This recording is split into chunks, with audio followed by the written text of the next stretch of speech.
এটা হচ্ছে যে গতকালকে রাতের 11টার দিকে আমাকে কল আসে মুরাদ মুন্সিহাটের আগে একটা বিল থেকে সাপটা আপনার রোডে চলে আসে।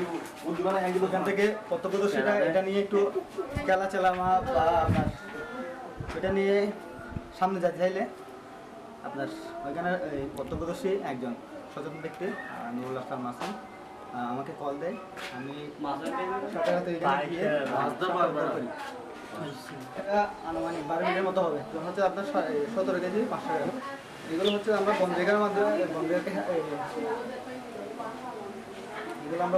মাধ্যমে সঠিক প্যাড আর সঠিক তথ্য দিয়ে এসব সামলে নিব এক হয়ে। Mona Lisa sanitary napkin.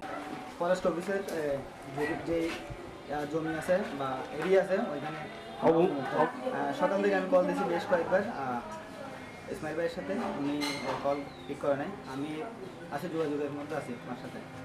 খুব শীঘ্রই যোগাযোগ করে এদের প্রাপ্ত স্থানে আমরা পাঠিয়ে দিই। আমি আছি এগুলো নিয়ে আমি 2 বছর ধরে আছি।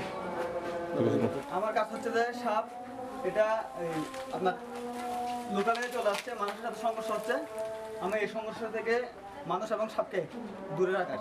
এটা পাহাড়ি অঞ্চল। এখন আসলে হচ্ছে আপনার এই পাহাড়ে এখন এই গাছপালা কেটে ফেলতেছে, পাহাড় কেটে ফেলতেছে, যার কারণে ওইখানে খাবারের সংকট হচ্ছে। তো ওইদিকে আপনার যেহেতু মুন্সিহাট দিয়ে একটা বড় একটা খাল চলে আসছে, সম্ভবত আমি সন্দেহ করতেছি এটা মুরাদ মুন্সিহাট। এটা অনেক 2-3 বছর হবে।